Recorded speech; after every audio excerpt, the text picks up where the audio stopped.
happens when you mix chicken with cola, peanut butter, and pickles? Let's make the world's weirdest dinner.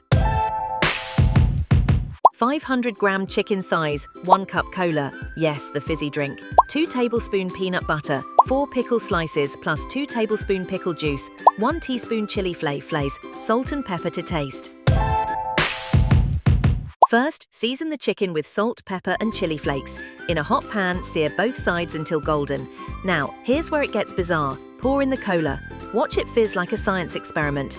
Add peanut butter for a creamy twist and a splash of pickle juice for tang. Close-up of bubbling sauce turning glossy. Let it simmer for 15 minutes until the chicken is tender and the sauce is sticky. Serve with hot rice and top with pickle slices for garnish. It's sweet, salty, nutty, and tangy all at once. Your taste buds won't know what hit them. So, would you dare to try this bizarre chicken recipe? Hit like if you would.